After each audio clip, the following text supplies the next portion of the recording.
We've got some really brilliant presenters today. First of all, we've got Tom Morris, who works for DWP and is the regional lead for the National Reducing Parental Conflict Programme, who's going to talk about the programme in some detail.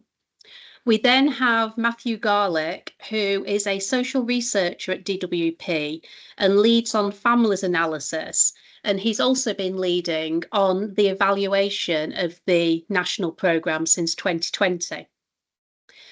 Once Tom and Matthew have presented and we've taken some questions from them, we'll then be hearing from Sarah Ingram, who's Head of Strategic Partnerships and Programmes at Tavistock Relationships. And she will be talking about mentalisation and mentalisation-based therapy and the Parents Under Pressure programme that's currently underway and funded by Youth Endowment Fund. And then we'll be hearing from Professor Abby Millings and Dr. Elaine Clarke from the Centre for Behavioural Science and Applied Psychology at Sheffield Hallam University. And Abby and Elaine are the evaluators for the Tavistock Relationships programme. You'll have seen that we are recording this session. If you'd rather not have your face on the session, that's fine. You can just keep your camera off. And we will be sharing that recording on our website, as well as the slides. So without any further ado, I think I'm ready to pass over to Tom. Well, thank you very much, and welcome everybody. As Gail said, I'm Tom Morris. I'm currently one of the regional leads for DWP, working on the Reducing Parental Conflict programme. But I'm actually working on a secondment from a local authority, so my sort of professional background is very much in early help and children's social care. So I've sort of got two hats on today. So I'm going to share a presentation in a minute. Hopefully it'll upload. As I say, if you've got any questions, just put them in the sidebar, or I'm happy to answer any questions at the end. Or if you want to get in touch with me afterwards, you're more than welcome. So I'm going to attempt to start the presentation. Someone just give me a nod if that's come up. Yep. That looks great. Thanks, Tom. Brilliant. Okay, so I'm not sure about what everybody knows or doesn't know about the Reducing Parental Conflict programme, but I'll just say a little bit about it as part of the introduction, and then I'll tell you a bit more about the details. So I'll try and give you a national perspective of where RPC sits at the moment. Talk a little bit about what our role is in working with local authorities to support them in implementing the programme. And then I'll give you a few examples of what local authorities are actually doing with the funding that we're providing and the support we're offering. Some really interesting things going on at the moment. So when we sort of think about the Reducing Parental Conflict programme, obviously the first thing is to say, well, what is reducing parental conflict? It's really what we're looking at is supporting families where there are repeated, long-term, unresolved conflicts between parents that is impacting on the children.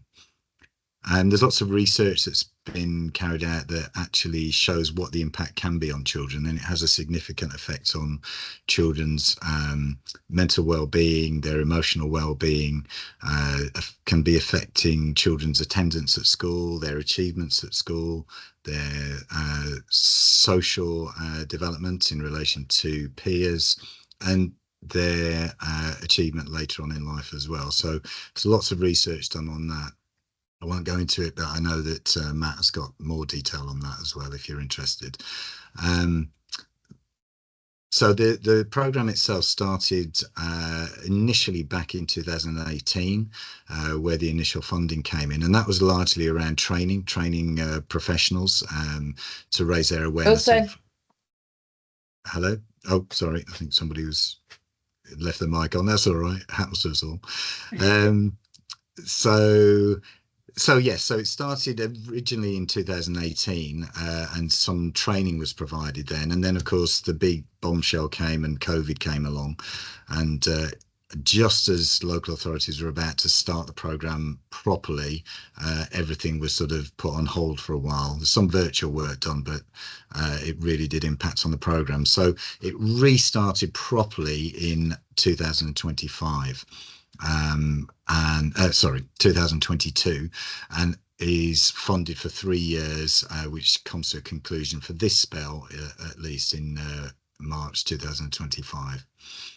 So I was going to say, what is parental conflict? And because I think people have different perceptions of it. So I've sort of given a brief introduction to start with, but this is the definition we go by. So it's where parental conflict becomes harmful to children, particularly when it's frequent, intense, and not resolved. And so it isn't just about arguments, although arguments do come into it. It could also be about silence, what's not said, just as much as what is said, and how children pick up on that and how that can then impact on them. The important distinction is that there's absolutely no physical violence and no significant power imbalance. So it would be remiss of me not to talk about what is domestic abuse, because when the project originally started, there's a lot of discussion about how do we differentiate between parental conflict and domestic abuse. So we had to really sort of be clear in those definitions. So when we're thinking of what domestic abuse is, that is a significant imbalance of power where one parent can be using coercion or power over the other. And it can obviously incorporate anything to do with physical violence, injuries, intimidation, and abuse, as well as neglect as well. So we have made that distinction. A lot of local authorities, when the programme initially started, spent a lot of time making it clear through training to people working with families what the differences were and how to differentiate between the two. And there was always an emphasis as to be cautious regarding safeguarding. So if there were ever any concerns that parental conflict in fact was more than that and it was domestic abuse, then the appropriate referral procedure would be followed. And the general feedback from local authorities is that that has been very successful, that people have really understood what the difference is. And I think some of the most successful cases I've seen where that has had the best delivery is where the services providing the support for parental conflicts have worked in close collaboration with domestic abuse services, so that they can work together. And so if there is any crossover, there's immediate support there. And that was particularly useful, particularly in the training, when they were doing the initial training for people, to have both sections as part of that to make that differentiation. So if anybody wants any more information on that, there's a really good bit of information that was produced by Tower Hamlets as part of the programme. I've put the connection there at the bottom. Presume this will be circulated afterwards. But just go on to their 1-minute guide. It gives a really good definition of what the difference is between parental conflict and domestic abuse. So, oh, no, well, I've done that. Oh, no, sorry, I've just brought it up by mistake. Has that come up? Or you're still on the same slide. Oh, am I? On full, yeah, Oh, parental conflict and domestic abuse. Oh, good. Sorry, I pressed the wrong button. Oh, here we go. Yeah, we're back. Okay, so we're now, as I say, we're at this phase 2 of the programme, which does complete in March 25 next year. And this is based on the local grant, and it's a real opportunity for local authorities to use that funding as they see appropriate to meet their local needs. So we are quite different to some of the other similar programs that are going on, things like supporting families, things like family hubs, for instance. We are prescriptive in what falls within the boundaries of the funding, so it has to be in relation to reducing parental conflict in some way. But we are fairly sort of open as to how local authorities then interpret that. We really want that to be sort of locally led and based on what local need is. So what the need is in Hackney may be very different to what the need is in Cornwall or in North Lincolnshire. So we really want that to be sort of locally determined by recipients of the grant. But we do want it to sort of be there to focus on integrating RPC into that community, to build on the sort of capability and the competency of all the frontline practitioners who will be working with families directly, and also to try and improve the sort of overall offer that is available for families. So that could be just general information, so a very sort of universal approach. It could be very specific targeted approach through support services, or it could be actually specialist support through specific interventions. And you'll be getting a really good example of that later on today. So what is the national context? I thought it might be helpful to sort of think, where does it fit in? Now there's a lot of sort of cross-governmental collaborative working going on around a whole range of family help, you know, to use that general term, in terms of policy development and service delivery. So the ones that we sort of have particular relevance to are ones that you're probably familiar with. So supporting families is the first one, and their national framework, the outcome framework, has one of the criteria being improved family relationships. So when I'm working with local authorities and offering them the kind of support and guidance around their planning, their delivery, their evaluation, I always refer back to the supporting families criteria, where they could be using that kind of data as one possible outcome measure for the Reducing Parental Conflict programme. Second one is family hubs. So family hubs, obviously, you know, it's something that the government, the new government, has actually expressed some commitment towards as well. Not any specification about funding, but they have actually said that they are very keen for that to continue in some format. And family hubs is definitely inclusive of reducing parental conflict. And it specifies it in its guidance that should be something that recipients of the grant should be working towards. So definitely looking at, as I was saying, distinguishing it from domestic abuse and giving that kind of universal level support for any families coming in to use a family hub service. The Start for Life programme, again, sort of alongside family hubs, that identified clearly about parental conflicts impacting on the mental health of babies. A lot of the local authorities that we've been working with have highlighted the value of working in at that early sort of stage, so that prenatal, perinatal, postnatal stage, and working alongside partners in health, so working alongside midwives, working alongside health visitors, looking at those early stages where the stresses of parenthood really come upon families, and obviously the impacts on newborn babies and children under 1 year is evidenced as being very significant. So those are certainly times to focus on building positive relationships with parents who are under all sorts of pressures. The other one is the Families First for Children Pathfinder programme, which is really looking at bringing all those together. Some of you may have seen examples of those. I mean, it's at an early stage at the moment, but that will be interesting to see how all those programmes can be brought together through delivery in a local authority. And then the last, but it's not the only one, I just thought this was a relevant one as well. There's been some interesting work done around family courts.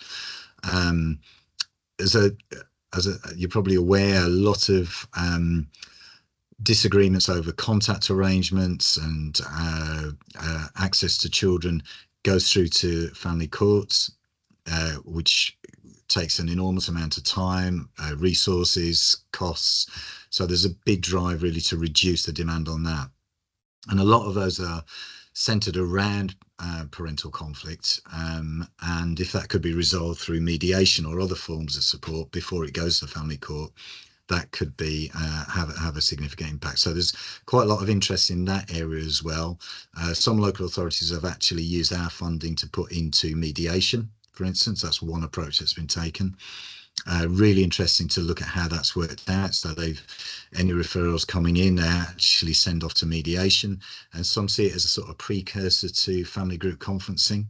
so that some cases that might have gone into family group conferencing, actually, if the issue is just around parental disagreements, it might be resolved pre-family group conferencing stage. So not all local authorities are doing that, but that's just one example of how that is being used at the moment. So what's my role? Well, supporting the funding, making sure that the local authorities are using the funding effectively for the training, delivery, coordination, and to ensure that they're using value for money. Supporting them through one-to-one meetings. So I currently, my regions are London and Yorkshire and Humber. So I have something like 50 or 55, something like that, local authorities to support, which is very rewarding, quite demanding, but very rewarding. We run sort of regional networks. So in order to bring local authorities together, we do regional network meetings, communities of practice. And we update them on any relevant sort of developments nationally, but we also hear all their stories and hear about their challenges that they're having locally, and try and build up peer support networks as well. And that's worked really well over the couple of years that I've been here. And then the last one is really promoting and engaging cross-departmental programs with other providers, like supporting families and family hubs, and we do some work with foundations as well, who we've commissioned to do some of our evaluations, and that has been really helpful as well. So I was going to tell you a little bit about what the actual services related to reducing parental conflict are. Now, I've used the word reducing parental conflict because that's the word that, you know, the project is funded under. Local authorities, if you look on wherever you live, if you look on your local authority website and you put in reducing parental conflict, you may get very different things. So some local authorities don't call it that. They call it healthy relationships or stronger relationships or relationship partnerships. There's lots of different words. It really doesn't matter. We don't mind what it's called as long as it's meeting the purpose of the programme. So the way I've sort of structured it here, the way we see it happening, it's almost in a sort of a continuum of support for families. And this is very much based on my background of early help and children's social care, and this is the kind of way we perceive things, but I found it quite a useful reference point to think about where RPC fits into the great scheme of things. So if you think about the way we provide universal services, so that service for anybody can access it. So things around posters, videos, having info screens come up in your GP surgery when you're sitting there waiting, when you're walking into a police station to report a missing car, wherever you are, there are places now that local authorities are using our funding for to advertise that. One example, great example in Bradford, they put adverts around parental conflict on bus stops. So anybody sitting at a bus stop can see an advert around parental conflict. So that's a sort of universal area. Universal Plus is where we're sort of thinking more around those services that are targeting specific families. It's not through referral process, it's still open access. So things like family hubs obviously is one now, where you've got drop-ins, you've got baby groups, so having information available there. One local authority, a really interesting idea, has linked up with registry offices so that when people go into register a new birth, they get some information about positive relationships and the pressures of parenting. So that's part of their program. So it goes out to everybody, but it is a sort of specifically targeted at those kinds of families. Lots of things around online resources now. So some local authorities have used the funding to set up online resources. So if anybody's got a problem about, oh, I can't stop arguing, you know, we can't agree about this, they can do a quick search and they can get some direct information and advice from the website. So that's sort of Universal Plus. The targeted support, that's more from my background, early help. So where you've got early help services, you've got children's centres, family hubs doing work with targeted families. Got voluntary sector organisations that also provide that kind of support. Tends to come through referrals through to MASH or Front Door, through local authorities, children's social care, and then gets allocated according to what the needs of that family are, and they get some specific support from a specialist service in that way. So that's your targeted support. is still relevant even when a family meets the threshold for children's social care. There's still a relevance to working on positive relationships within families as well. So I mean, one good example is about children with complex needs. So where a family is referred into a children with disabilities team because that child has a range of complex needs that can't be met by core services. Going into that kind of service, we definitely sort of promote parental relationships within that service because of those additional stresses around parental relationships that can come from all those additional factors. And when it gets into child protection, there's lots of interesting work happening in local authorities around not just training with social workers, but also linking it up with things like family group conferencing, as I've previously mentioned, but also things like permanence teams, support for potential foster carers, people who are going to be taking responsibility, because family tensions and family stresses aren't just with biological parents, they're across the whole family range. And particularly if you are taking on a special guardianship for a child, there are probably going to be stressful situations behind that can then create pressures within the family that can then impact on conflict within that family as well. So it's really just to show you how it fits in across the whole spectrum of the kind of services that are provided for children and families at the moment. And those are the kind of things, all those are just taken from concrete examples of what local authorities have been using this funding for. So that's just sort of a general oversight.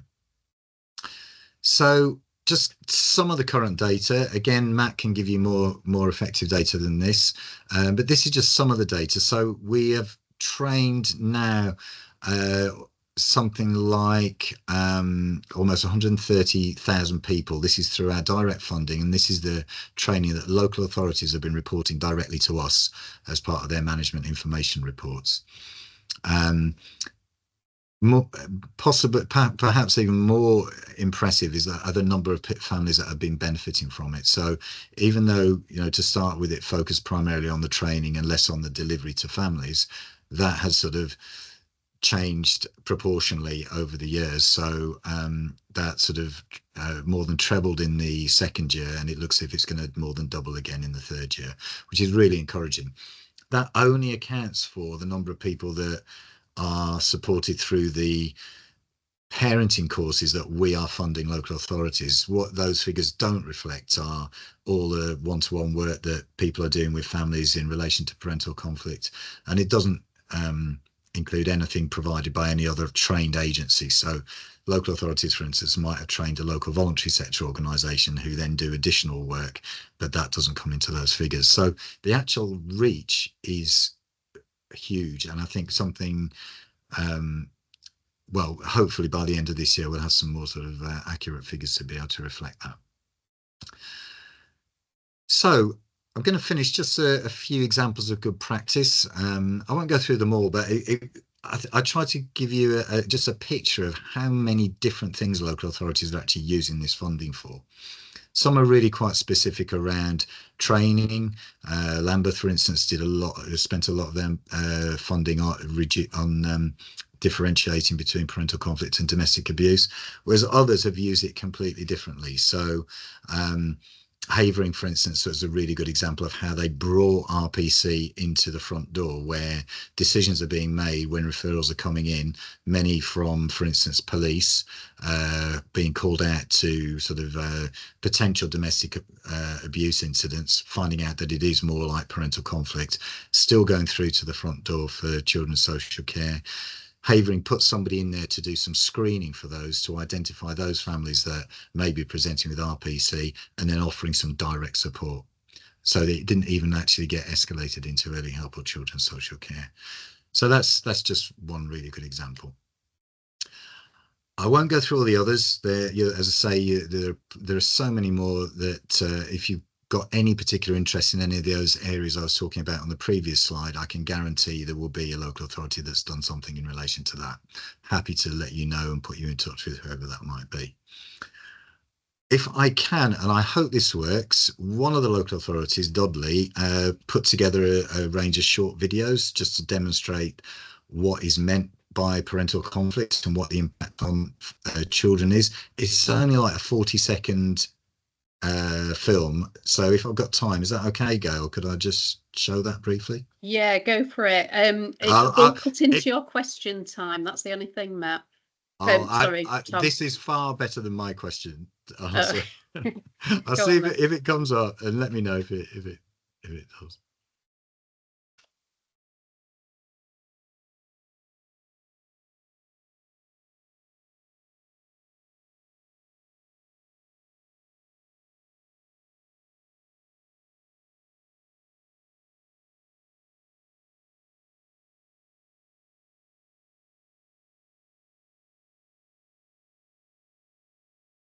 Is it playing at your end, Tom? It's not playing, Tom. Can you? Oh, sorry about that. Okay. Right, I've given you the connection there anyway, so if you just click that on your own time and have a look at it, it's a really good video. Sorry about that. No worries. Thanks very, very much, Tom. That was so helpful. We're going to move straight on to Matt Garlick to talk about the evaluation, and then we'll take some questions for both Tom and Matt. If you want to have a think about any questions that you've got, and please do drop them in the chat as you listen through. Okay. Thanks, Gail. Let me just get all my controllers in the right place. So yeah, as Tom said, that we're now in the final year of the second phase of the programme. But what I'm going to focus on today are some of the results from the previous programme that ended in 2022. That phase of the programme included a test of 7 different relationship and parenting interventions. And since the ultimate goal of the programme isn't actually about reducing parental conflict, it's actually about improving outcomes for children, I thought you'd be interested in how we evaluated our interventions and what kinds of effects we measured for the children in participating families. So yeah, before I start, just feel free to put up your hand, your virtual hand, if you want to ask a question, or type it into the chat as we go. I can see the chat, but I might not be able to see everybody's hands. So Gail, if you can jump in and let me know if somebody's put their hand up, that would be cool. Yeah, I will do. And I'll try to remember to pause at the end of each slide. So yeah, in terms of content, I'll start with an outline of the old programme and our evaluation of it. Then I'll move on to the interventions test part of it, some basics on the evaluation method, before going through the main results relating to parents and their relationships and the results in terms of the effects on the children. If I've got time, I'll offer some very high-level findings from our commissioned research. We had an external contractor doing most of the legwork on that side of things. We also had a diary study being done by our in-house research unit, so I could offer some findings from that. They're all in the slide pack if we don't have enough time.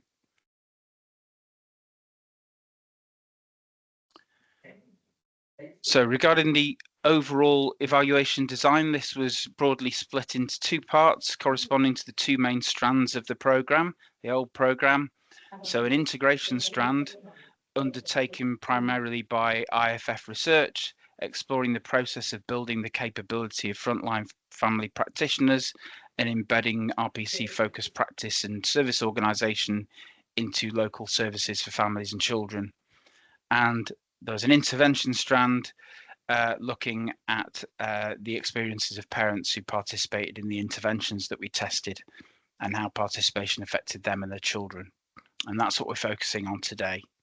So the main blocks there represent those 3 strands of the evaluation, the commissioned evaluation, the diary research, and some in-house quantitative analysis looking at the effects of the interventions on conflict and child well-being. That's the bit we're focusing on today, really.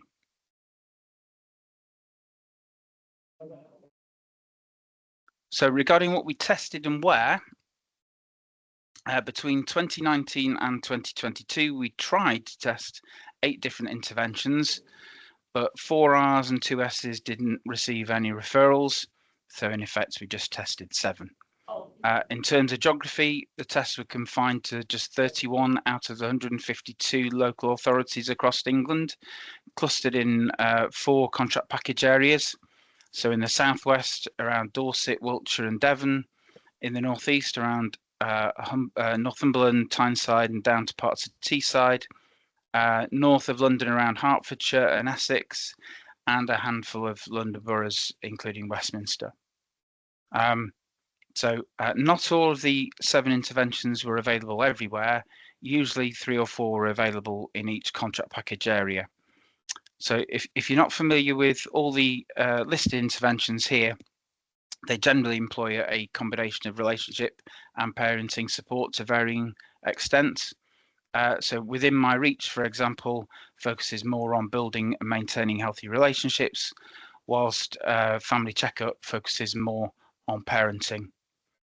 Of course, the big change with RPC was to target the interparental relationship, because it's conflict that can undermine parent-child relationships, effective parenting, and ultimately child outcomes. If you're wondering why we chose these particular interventions, the main reason is that they had the best evidence based on studies from the US, Australia and Ireland that they would work in the UK.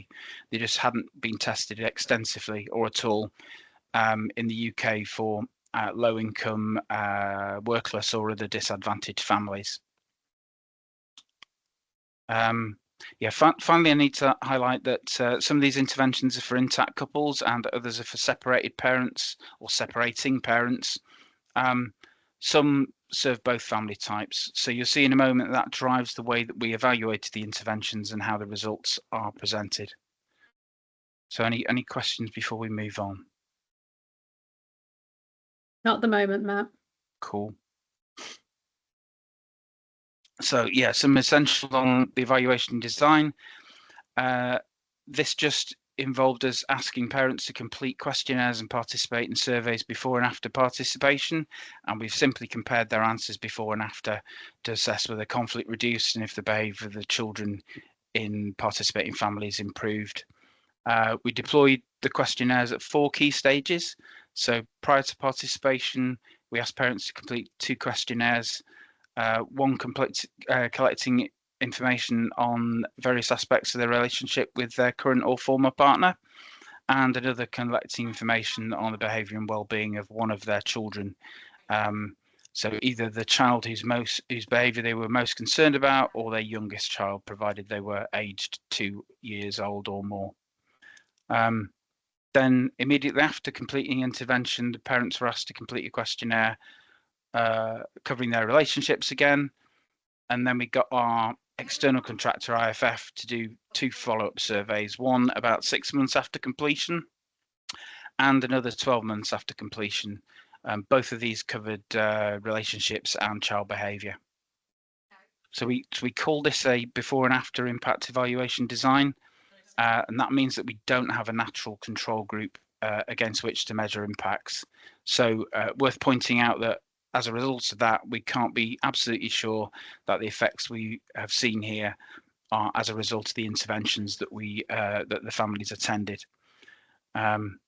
We tried to create a control group by conducting a survey of parents who were referred but didn't start interventions, just to look at how relationships fared in families who didn't attend. So very rough and ready analysis of that survey suggests that conflict didn't improve for these parents, but we only got 66 responses, so too small a sample to be confident that that was the case. So we didn't include that in the published report. So I'm currently looking at other ways to estimate the true impacts of the interventions. So I'm trying to get my hands on national pupil database information to look at school attendance and attainment for the children in participating families. And there's some other irons that I've got in the fire as well.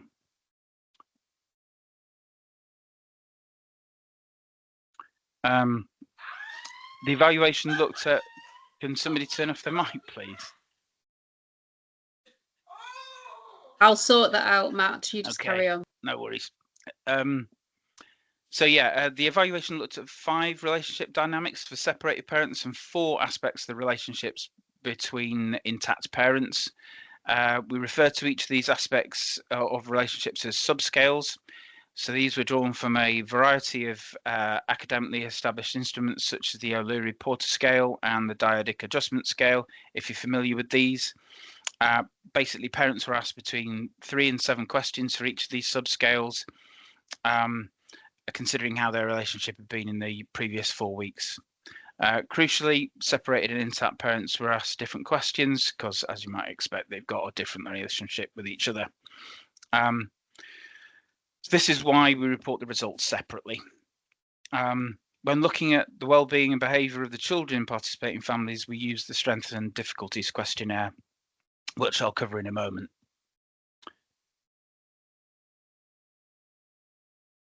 So this is something to make sure you understand. A key aim of the evaluation was to compare the efficacy of the 7 interventions in terms of their ability to improve relationships and child well-being. And simply comparing percentage reductions in conflict will be akin to comparing boxes across different weight categories. It's not entirely fair because some of the subscales have different minimum and maximum values, and some are more or less sensitive to change. So to get around this, the standard approach in this area of study is to use something called a Cohen's d.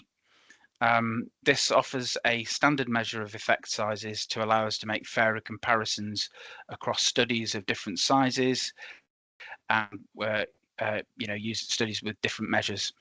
It's the currency they generally quote in a lot of the evaluation you see out there. But all you really need to know is that to interpret the Cohen's d, around 0.2 is considered a small effect size, 0.5 is a medium effect size, and anything around 0.8 or greater is considered a large effect size. So, starting with the results for separated parents, this first chart shows the results for all separated families that completed one of the 5 interventions tested for for separated families. Yeah, I've put the 5 different aspects of the relationship on the same chart. These are listed in blue across the top. So each line shows the score for that element of the relationship immediately before the intervention. So that corresponds to number 1 on the chart. Immediately after, that's 0.2. And at 6 and 12 months after completion, so that's 0.3 and 4 respectively. The average scores for each subscale have been standardized so that they lie on a scale of between 0 and 1, with higher scores representing worse scores or more intense conflict. So the effect sizes are based on the improvements seen between points 1 and 2, and are displayed next to the grey arrows, and they range from 0.22 to 0.74. So yeah, a decent range from small to almost large effect sizes. So key observations here are that we observe medium to large reductions in conflict when communicating and in the frequency and breadth of conflict, and we saw small to medium size improvements in co-parenting support and satisfaction with custody arrangements. All of these improvements were sustained for at least 12 months. For breadth and frequency of conflicts, we saw additional statistically significant improvements between completing an intervention and 6 months later. So yeah, that's further progress. As you can see, it's going down and down. So if you're wondering why, I'll get my little pointer actually. Go, that's better. So if you're wondering why these subscales saw smaller improvements, we think this is because these subscales are less sensitive to change, partly because they require a change in the behaviour of the other parent. Any questions? We have got, well, we're going to take questions at the end, Matt. So yeah, there is one about children of different ages, which I'll kind of pick up, but probably won't answer fully. How am I doing for time? So yeah, now intact couples. This graph shows the 4 different aspects of the relationship between intact parents before intervention, immediately after, and 6 and 12 months after. Again, this shows the results for all families that completed one of the 5 interventions. We put it all together. The effect sizes range from 0.69 to 0.77. So key takeaway points are that we observed medium to large reductions in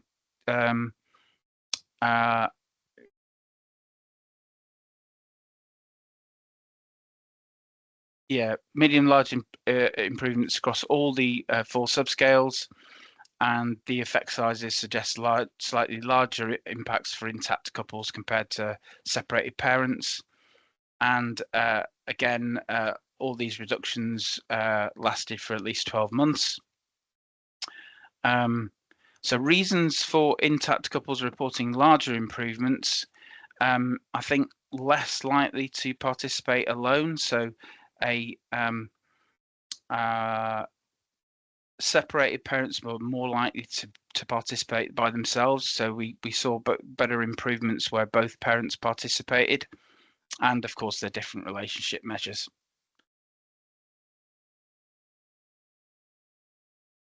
So now on to the bit you're probably more interested in. So that's the effects of the interventions on the children.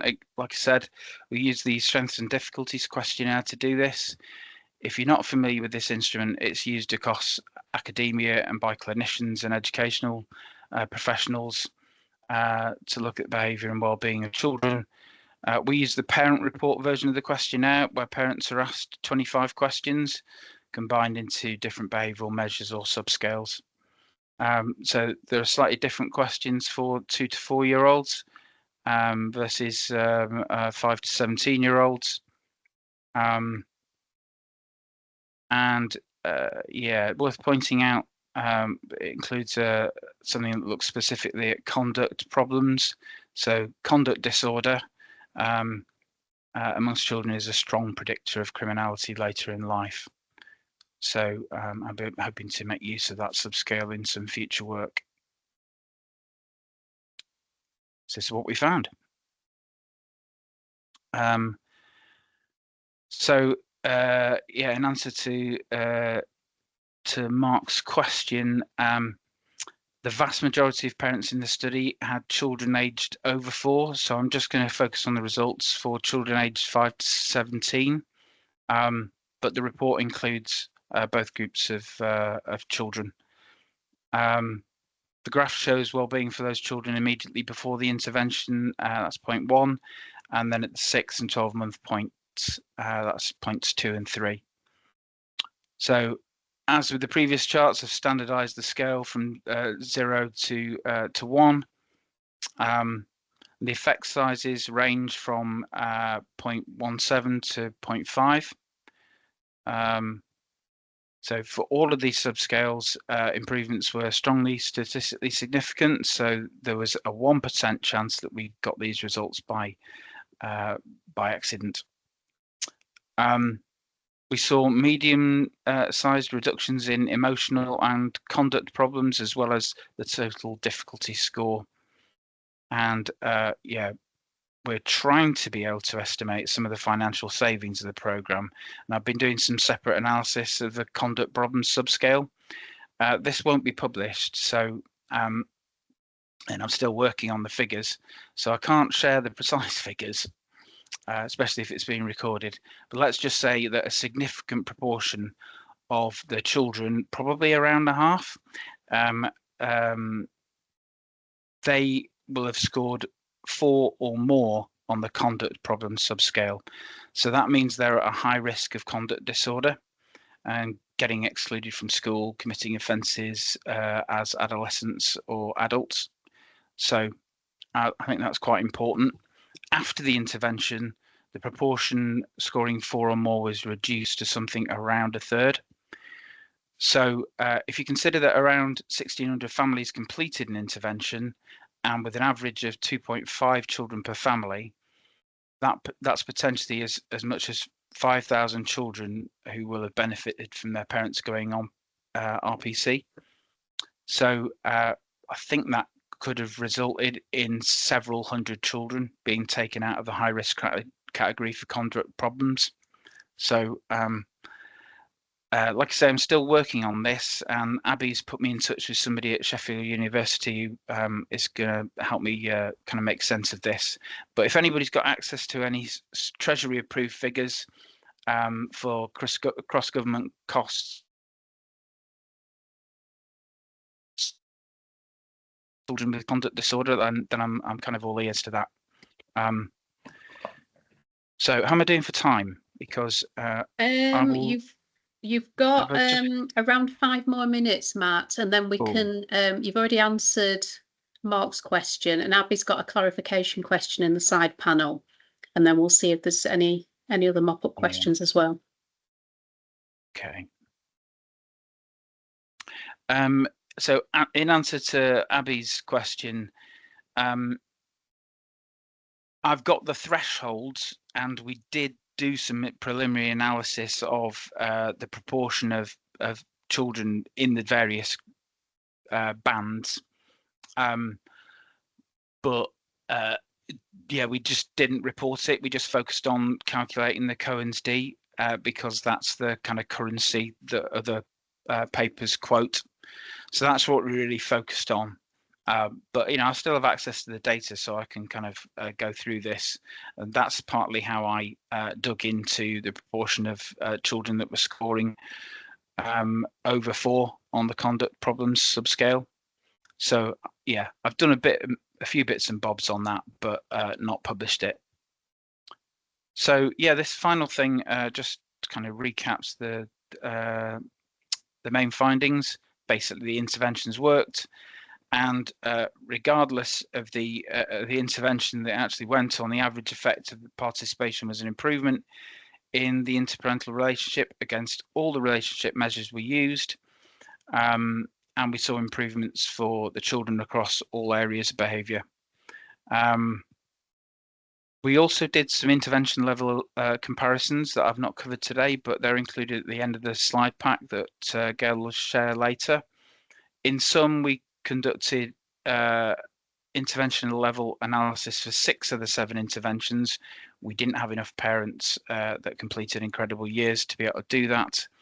But the other 6 showed that yeah, relationships improved, and generally with the high intensity interventions performing better. Some of these interventions were high intensity, generally involving more sessions, and of course they were more expensive.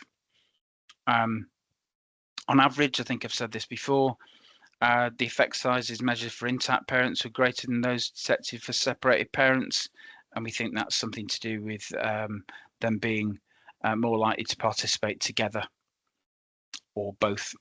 Don't necessarily participate together, but they're both on the same intervention, if you know what I mean. Yeah, and for relationship improvements and child wellbeing improvements, they lasted for 12 months or more. So that side of things is quite novel. I'm not aware of many studies that have followed parents for up to 12 months after they completed an intervention.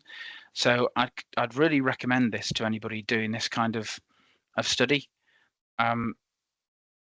Provided you've got the volume of families completing the interventions, because you'll experience some attrition, as we did while doing the surveys.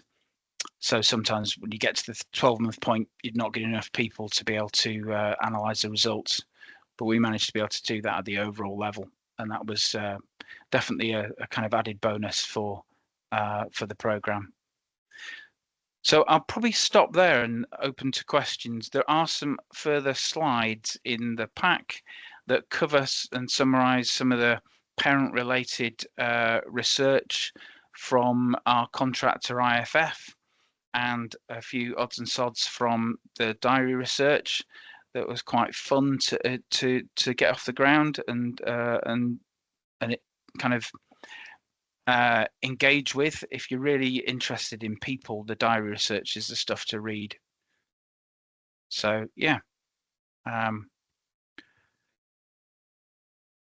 Any questions? Have I not picked anything up? Let's have a look. No, I think you've picked up all the ones that are in the chat, Matt. Do you want to stop sharing slides and see if there's any other questions that people have got and they want to raise their hand? For either Matt or Tom. Really fascinating stuff, actually, Matt. The findings, so encouraging. And I loved the slide, Tom, on your summary of different programmes across government, because it can be really confusing to get your head around everything that's happening. And I was just going to ask a quick question, and then I'll bring Mark in, about do you come together on a regular basis across government to share notes about those different programmes and to look at how they align to make sure that they're not, duplicating or creating gaps in any way?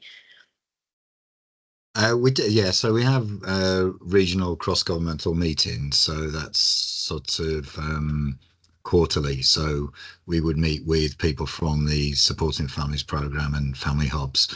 A lot of that is fairly operational discussions around, working with different local authorities, but we do also try and talk a bit more strategically. I think there is an issue probably about information sharing across government departments, definitely something that would be more helpful. So I think thinking ahead, if we are looking a bit more at a more holistic family model and looking at a bit more cross-governmental provision, hopefully there'll be a bit more sort of collaboration. And I think the government is thinking along those lines at the moment. Nothing specific, but that may be a way forward. Yeah, that's great. Thanks, Tom. Mark, do you want to come in with your question? Yeah, thank you. And yeah, it is a follow-up, I think, to what I'd put in the chat, as I'm currently sitting in one of the Kent family hubs. And I think a lot of the workforce, and I think the focus is kind of split between a kind of a 0 to 11 approach and a kind of 11 to 19 or 25, depending on, if people have got additional needs. And I think that was kind of underpinning, my kind of curiosity. Because I think we see a strength in terms of the programs available for that kind of 0 to 11 cohort and the parents of those children, and a real imbalance for the parents aged kind of 11 to 19 in comparison. And I think it's one of the areas that we within the Violence Reduction Unit are kind of interested in exploring, developing, promoting. But it's been really challenging to find evidence-based programs to recommend. Really, and having looked on, I think there seems to be evidence-based programs for families where parents are separating, but that was about it. So I guess I think that's why I was interested in hoping to understand more about, is there any emerging findings when we are looking particularly at that age group, probably 11 and over.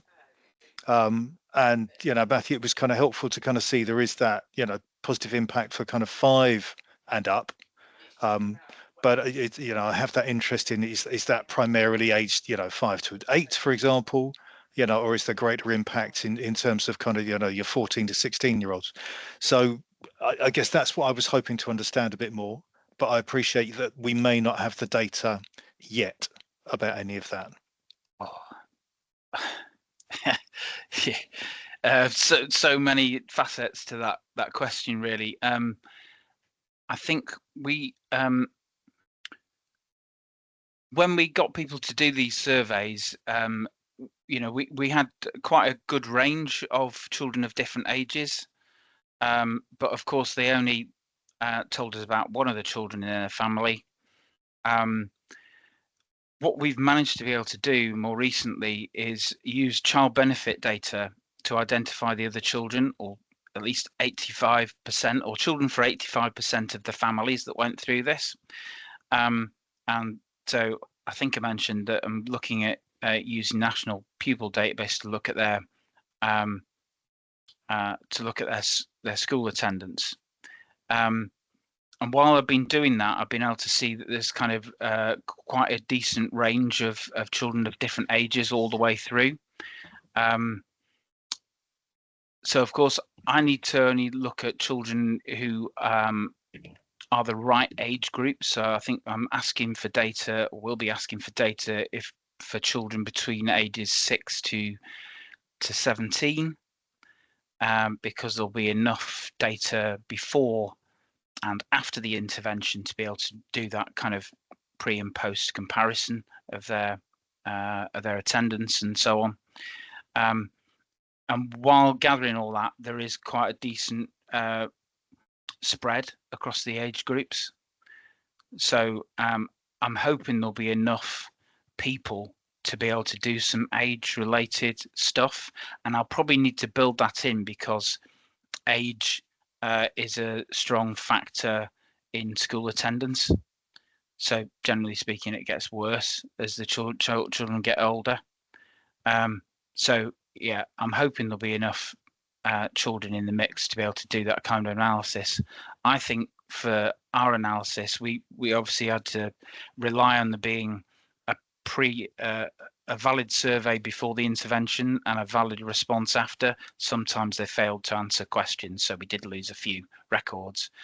But we only gathered data on 870 children after the intervention.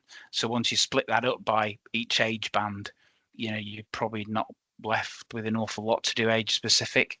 Hence, just carving them up into very broad groups based around the questions being the same in the SDQ.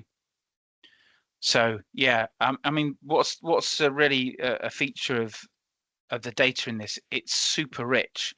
We've almost got too much, and I had to kind of really choose what I was going to put in the report so it wasn't too unwieldy and it was deliverable in the time frame. But like I say, the data's still sitting there. If anybody wants to knock themselves out on it at some point, I might have moved on by then. Thanks, Matt. We have got another question, but what I'm going to do, I'm going to leave that till the end from Fidoza Ahmed.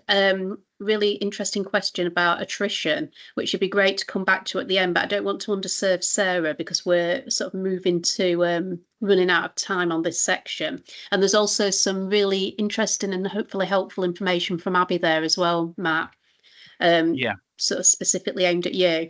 So we'll move on to Sarah's presentation. Sarah, as you know from Tavistock Relationships, who's going to be talking specifically about mentalisation-based therapy and how it's being used in a current programme that's running at the moment.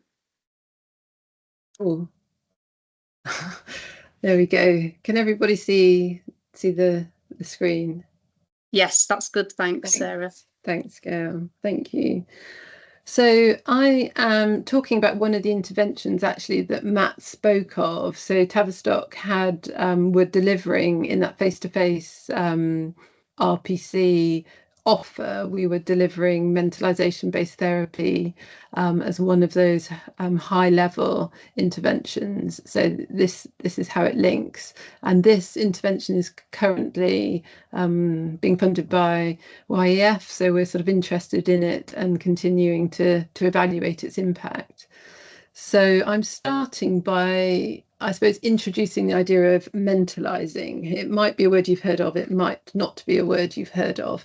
So I'm just going to sort of introduce it, give you some ideas and think about it. So yeah, just for your information really. So mentalising is the capacity to mentalise, and it refers to a person's ability to understand and interpret their own mental states, such as thoughts, feelings, intentions and desires, and those of others. So it's a psychological skill and it's known as mentalisation. And it really is crucial for navigating social interactions, relationships and emotional experiences. It enables us to make sense of our own and others' behaviour by recognising what's going on underneath and mental processes that drive us. So when we, it's not moving on. Okay. So when I sort of think about why would we mentalise, well, it's because it has got a strong evidence base for reducing conflict between high conflict couples and parents and within families, because it creates an experience of being understood and actively listened to, and it reduces arousal and enables thinking and feeling. So it really is a de-escalating tool that you can use, that we can use on ourselves and in high conflict situations.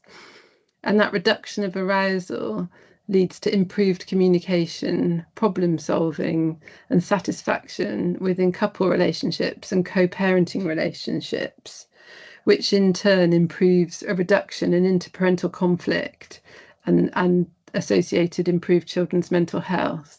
So it's really a stepping down of conflict and your own sort of anxiety and your own sort of mental state. We probably all know what that feels like, whether it's sort of road rage or arguing with a partner. That sort of, the more agitated you get, the less able you are to think until you lose that capacity to think. And mentalizing is about slowing that down to enable you to think about your own experience and also the experience of the person that you're in conflict with. I have a clip. I don't know if it's going to show because of Tom's didn't work. I'll give it a go. If not, it will be embedded in the presentation and you can come back to it. So Gail, can you just give me a nod if it works? Yeah. Have you set it up?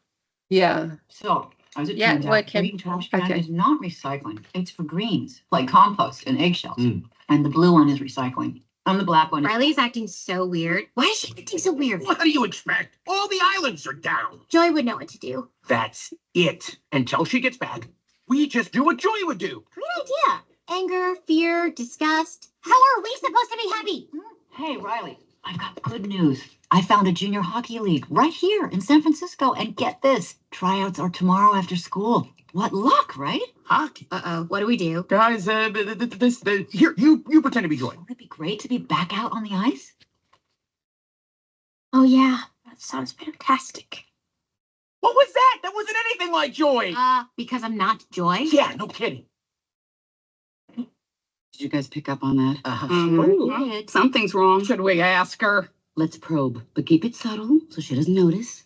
So, how was the first day of school? She's probing us. I'm done. You pretend to be Joy. What? Okay. It was fine, I guess. I don't know. Oh, very smooth. That was just like Joy. Something is definitely going on. She's never acted like this before. What should we do? We're going to find out what's happening, but we'll need support. Signal the husband. That's amazing.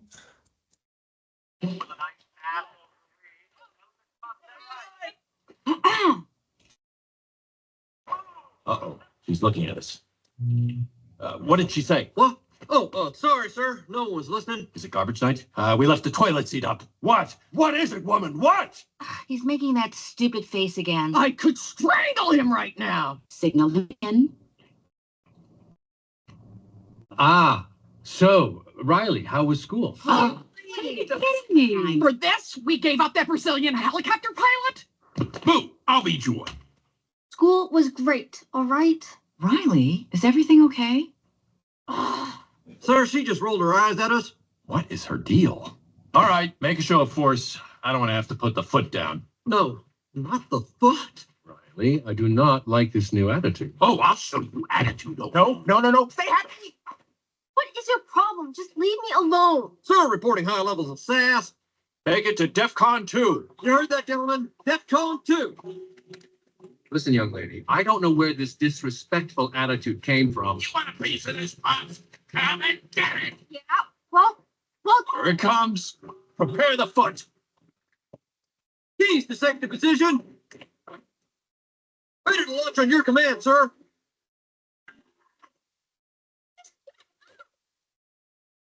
That's it. Go to your room. Now. Foot is down. The foot is down. Good job, gentlemen. That could have been a disaster. Well, that was a disaster. Come, fly with me, Gachinha.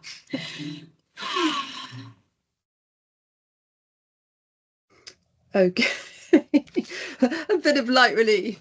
I can only see your face, Gail, which it's quite hard to judge how that landed.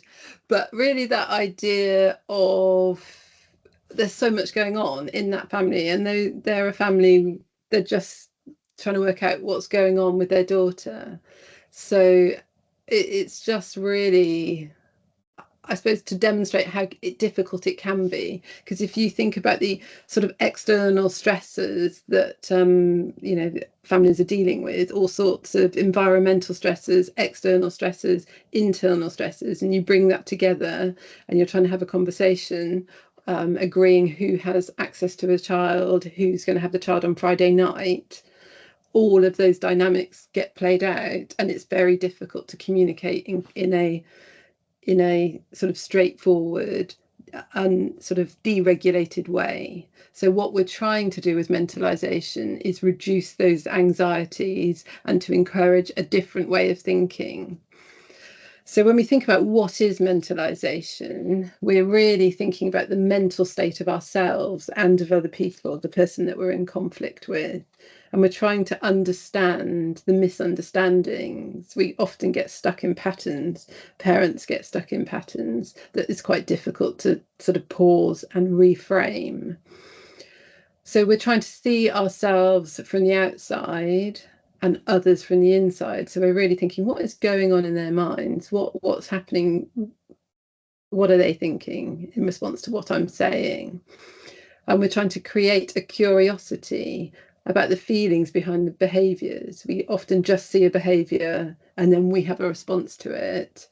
And when you're mentalising, you're a bit more curious about what's going on behind that behaviour. So really it's thinking and feeling about thinking and feeling. So when we think about mentalisation, it has a huge impact on relationships, and it could sound like we're trying to read minds. Can we read the mind of the other person, whoever we're talking to, whatever it's about? But that's a tricky thing to do. And with that, if you're trying to think about what's going on in somebody else's brain, what are they thinking, what are they feeling, you could act on all sorts of false assumptions, which could be really confusing. And you could be misunderstood. And if you are misunderstood, or if the person you're talking to is misunderstood, that can be highly aversive and triggering, because being misunderstood generates all sorts of powerful emotions, which result in withdrawing, with hostility, maybe being overprotective, controlling behaviour, or rejection. So it's complicated to mentalize in a relationship. Where there is conflict in your relationship, it's difficult to do. And it involves really a bit of a relearning in the way that you're thinking. So if you think about what would good mentalizing look like? Well, it's a relaxed and flexible, sort of not stuck point of view. It can be playful with humour that engages rather than hurting or distancing yourself. Good mentalising solves problems by giving and taking between your own perspective and the perspective of the other. Good mentalising describes your own experience rather than defining another person's experience or intentions. So you would say, I'm feeling this, I wonder what you're feeling, or I'm thinking about this, I wonder what's in your mind. And it conveys ownership of our own behaviour rather than something happening to us. And good mentalising is always curious about somebody else's perspective. And it's really a place of not knowing. If you're working in a mentalising way, you're not the expert. You're in a place of not knowing and being open-minded and asking open questions. So when we think about that mentalization-based therapy that we've been talking about as an intervention, what happens week by week?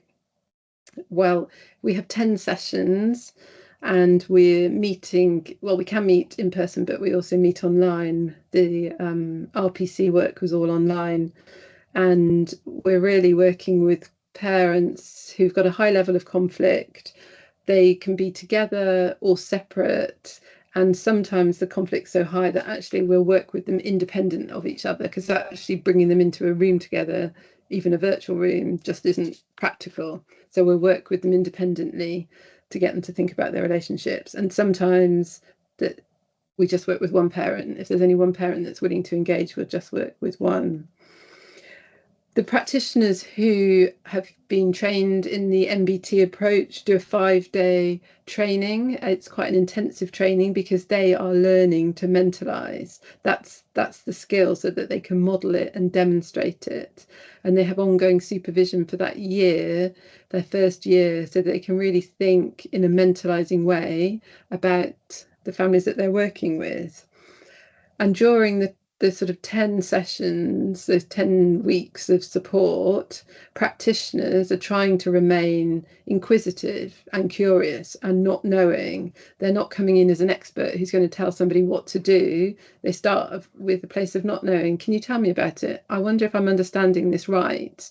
You're sort of really a de-escalating stance and holding the balance between what's going on between the parents and within themselves, because if you're with a high conflict couple, it can be quite it can cause anxiety in ourselves. So it's trying to think, what's going on for me here when I'm working with these parents.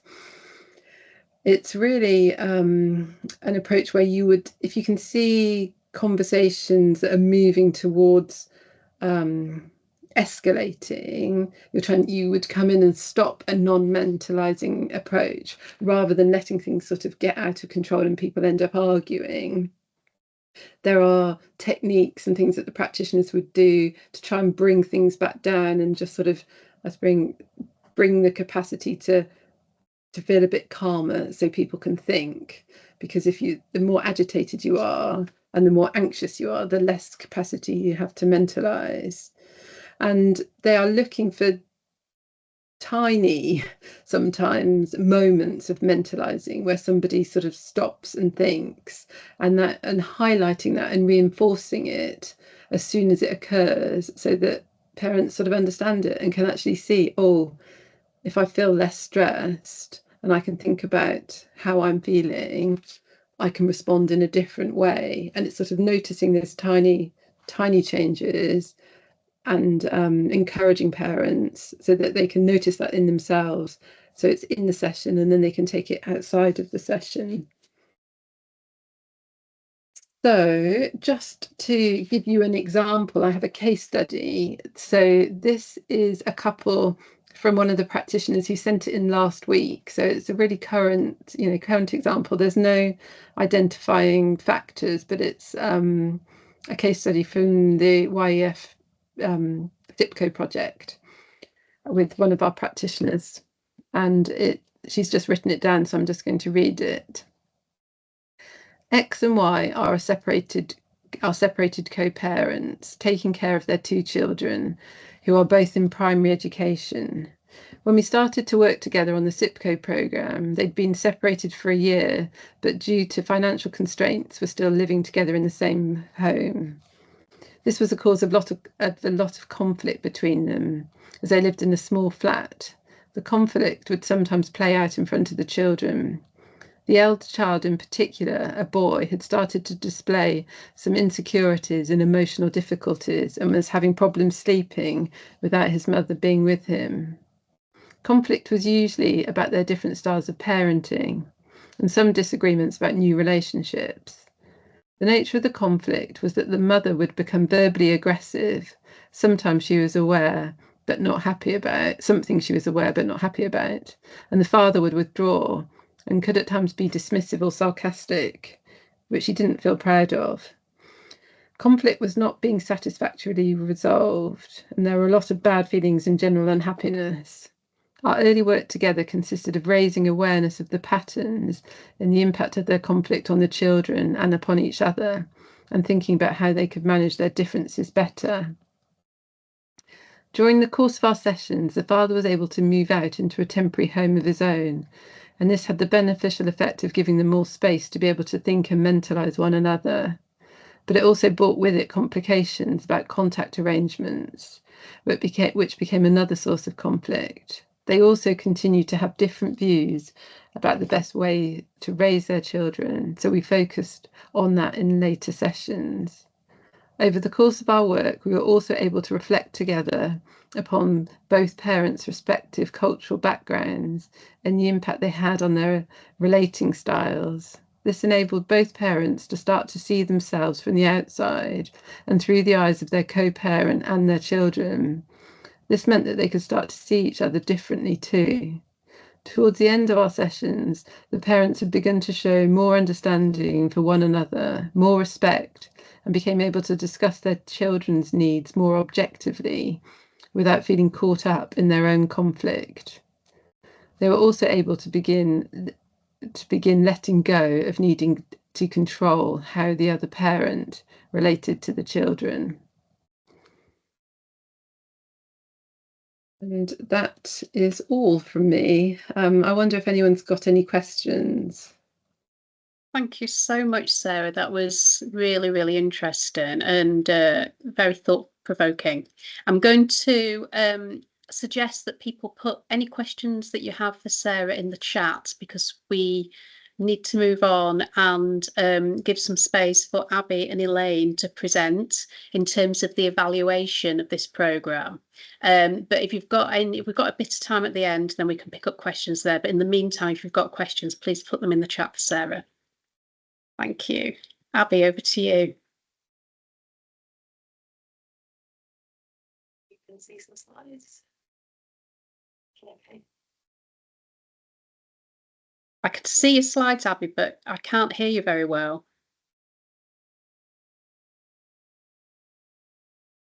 I just have to leave the call and come back. Okay. We'll just wait a few seconds while Abby comes back. I don't know if it was just me. Caleb, could you hear? Okay, I'm just checking it's not my technology. No, I was the same, Gail. Ah, okay.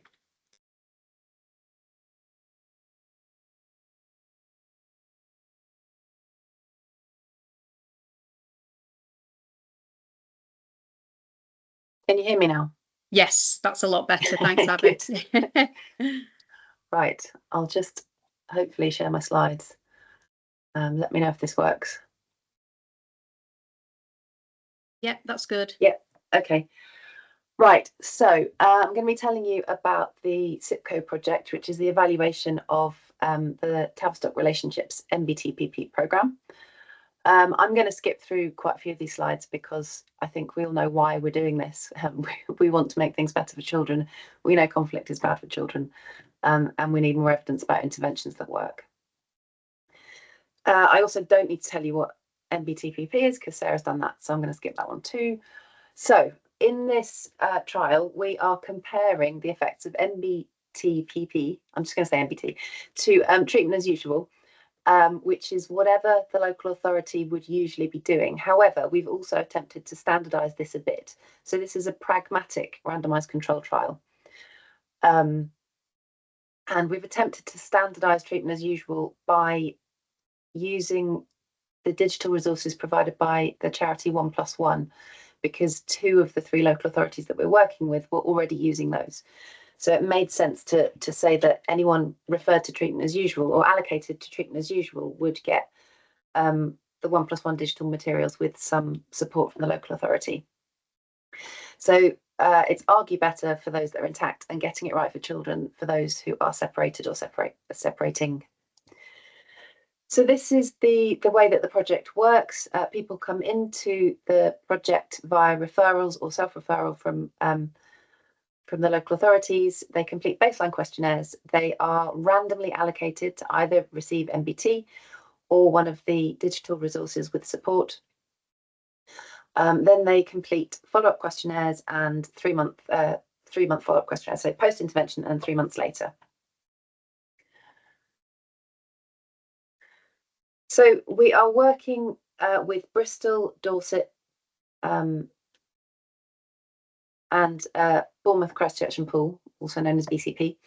And we have a gateway lead, which is a post holder in each of those local authorities funded by this project. And some of them have admin support as well. So parents of children and young people aged 11 to 14 who are experiencing high levels of conflict can be referred either by a local authority practitioner, so that might be through early help, or it could be through family hubs. It could also be self-referral, and if it's self-referral, then they need to score above a certain threshold on the dyadic adjustment scale, which is one of the measures that Matt mentioned earlier. And they need to be willing to try something new to reduce their conflict. We're trying to get it so that both parents engage. However, we are also accepting families where we can only get one parent, although we're still trying to engage the second parent. We have exclusion criteria around drug and alcohol misuse, serious mental health problems, current domestic violence, and any current engagement in court or legal proceedings.